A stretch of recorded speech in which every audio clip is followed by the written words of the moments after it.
A história de Esaú, o homem que foi odiado por Deus.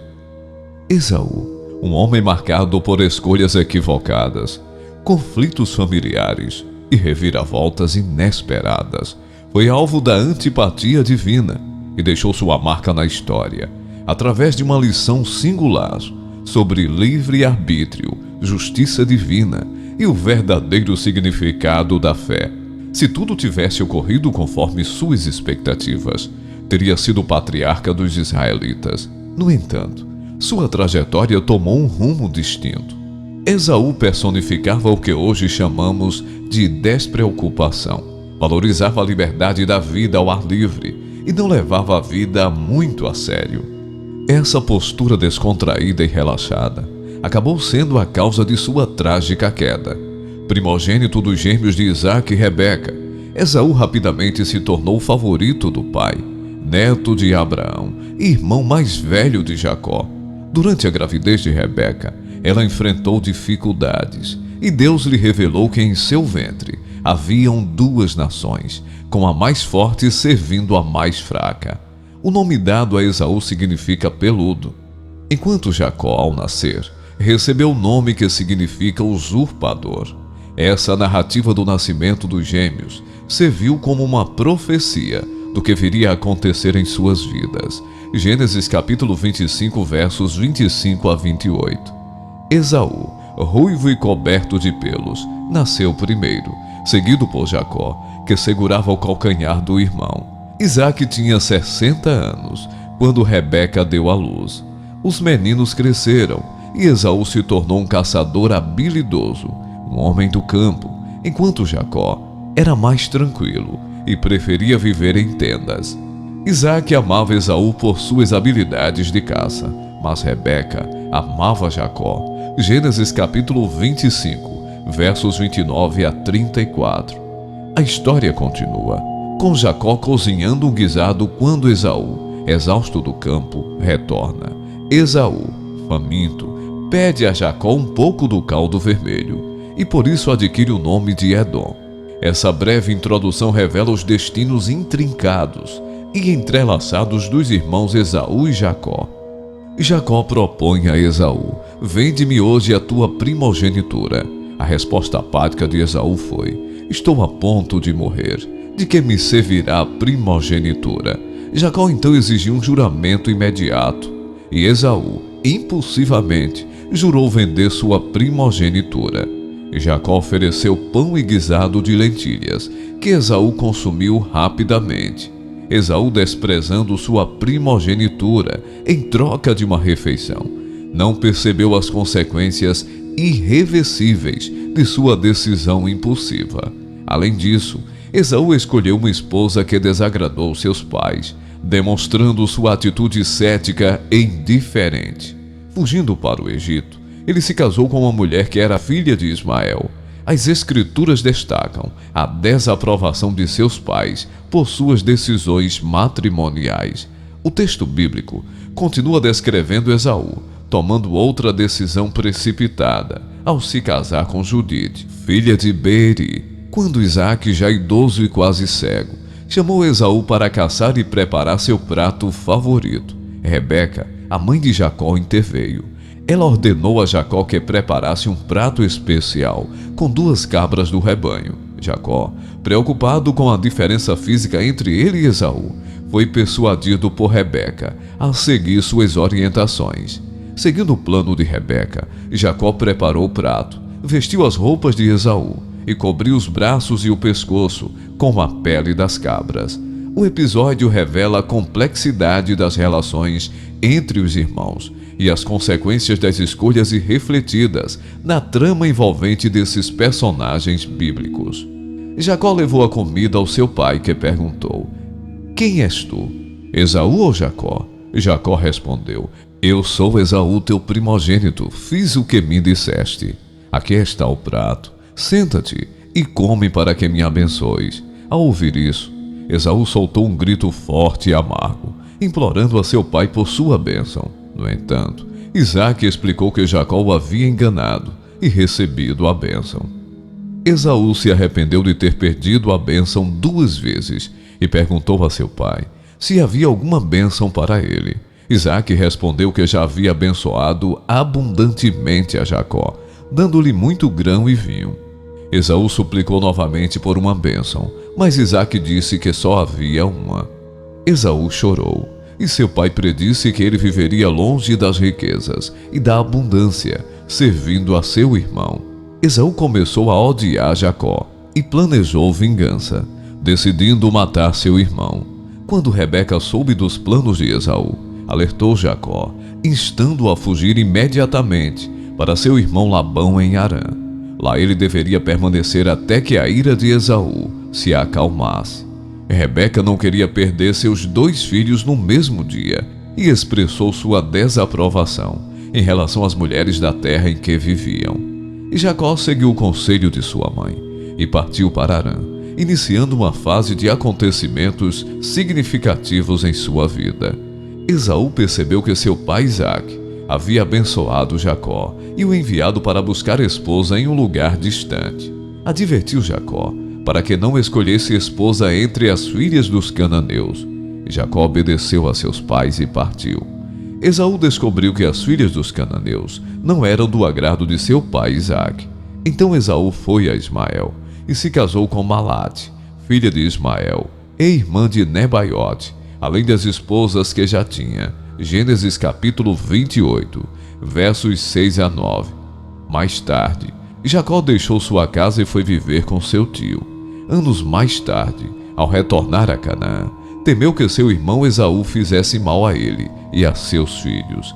Enviou um generoso presente e pediu proteção a Deus, mas se enganou sobre as intenções de Esaú. Gênesis capítulo 32, versos 1 a 15.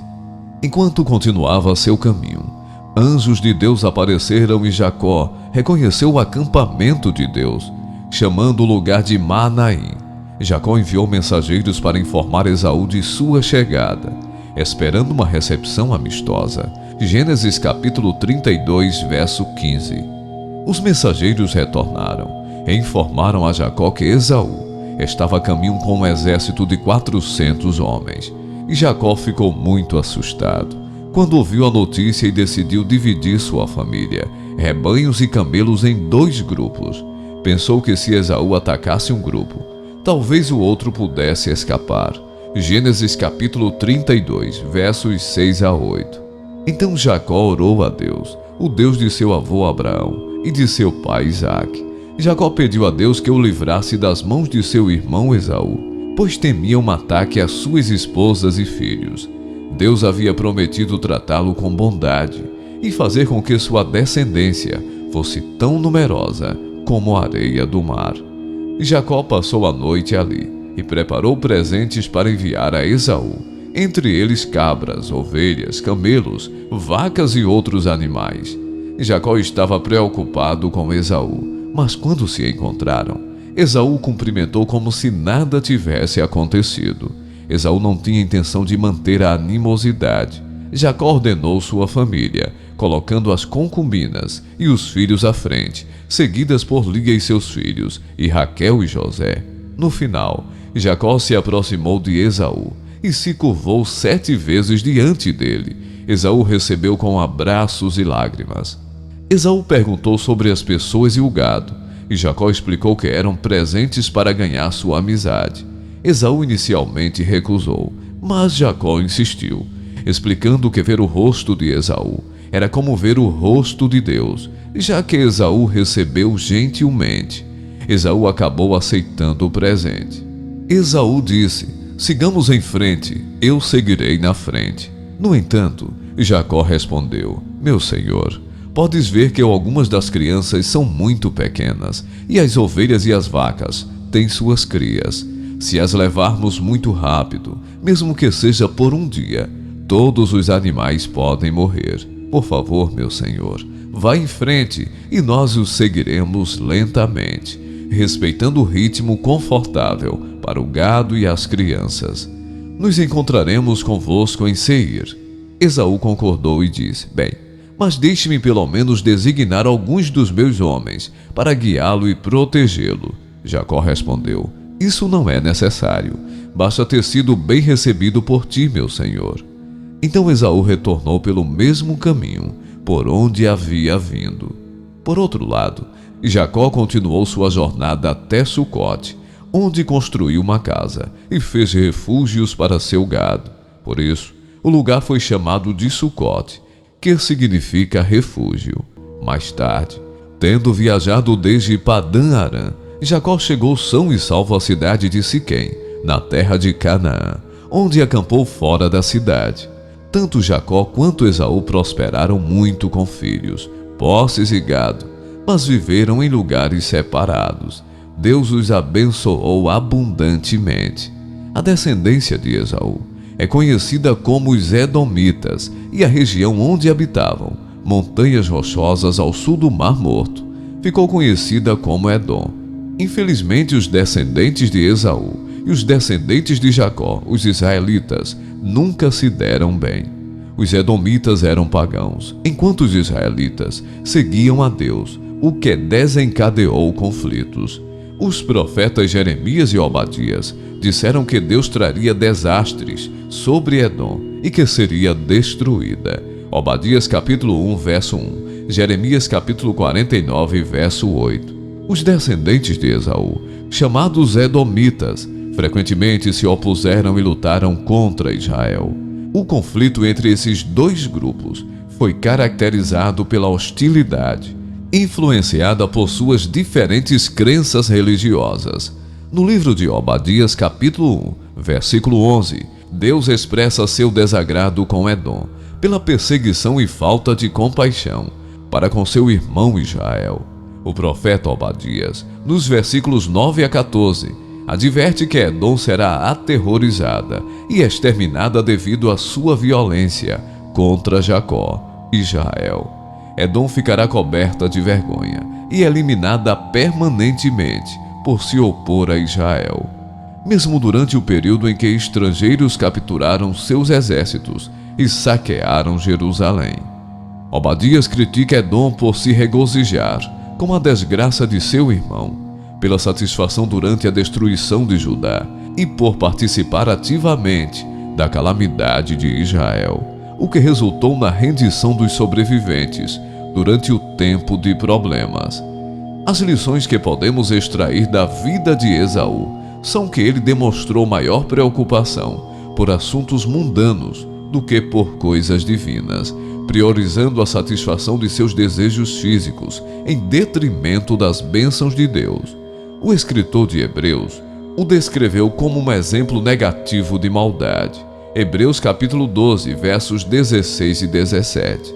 Devemos aprender a valorizar as dimensões espirituais e as bênçãos divinas, em vez de nos deixar dominar por ambições terrenas e egoístas.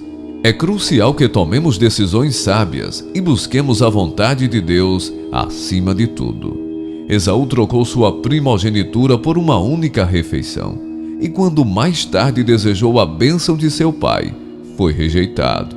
O arrependimento chegou tarde demais, mesmo com suas lágrimas, como descreve a Bíblia.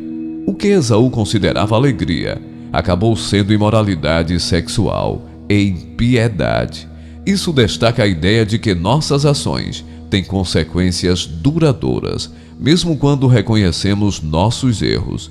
A disposição teológica dos gêmeos, onde Jacó, o irmão mais novo, recebeu a primogenitura, apesar de Esaú ser o mais velho, destaca a escolha e a eleição divina, mesmo antes de qualquer mérito ou falta. Gênesis capítulo 25, verso 23, destaca que mesmo antes de agirem, a escolha divina já estava em vigor, evidenciando a soberania de Deus.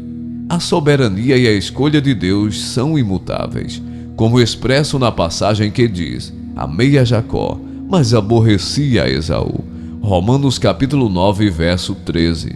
Essa história serve como um alerta eterno sobre a importância de pensar cuidadosamente antes de tomar decisões cruciais em nossas vidas. Muitas vezes, em nossa pressa, para satisfazer nossos desejos imediatos, podemos negligenciar os impactos duradouros de nossas escolhas.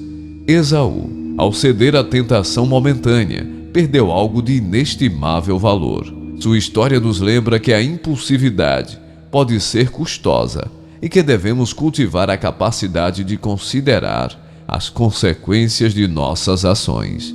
Outra lição poderosa dessa história é que quando Esaú percebeu o valor da bênção que havia perdido para seu irmão Jacó, a realidade das consequências de sua escolha se tornou inegável.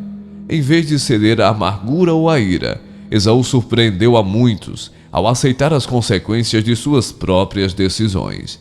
Essa aceitação das consequências revela uma profunda sabedoria e maturidade emocional por parte de Esaú.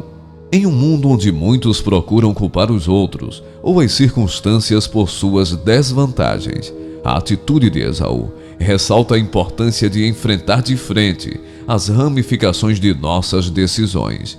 Isso ressoa com um chamado à responsabilidade pessoal, uma qualidade muitas vezes esquecida em meio à sociedade contemporânea, onde as desculpas são mais comuns do que as aceitações.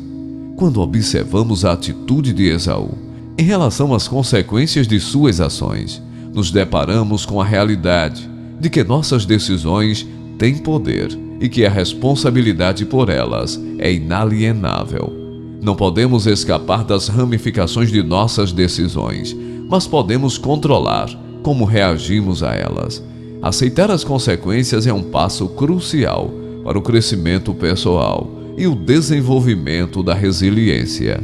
A história de Esaú, registrada nas Sagradas Escrituras, destaca de maneira surpreendente a soberania de Deus ao escolher aqueles a quem abençoa e utiliza para cumprir seus propósitos divinos. Esse relato bíblico transcende as ações humanas e destaca a supremacia do plano divino sobre as questões humanas. Mesmo diante das consequências de escolhas errôneas e decisões precipitadas, Deus continua sendo o Redentor Supremo, capaz de transformar o curso dos acontecimentos em direção ao seu plano soberano. Compreender essa soberania divina nos convida a uma reflexão mais profunda sobre nosso próprio caminho, em meio às complexidades da vida. Temos o desafio de confiar na insondável sabedoria de Deus, reconhecendo que sua soberania transcende nossas perspectivas limitadas.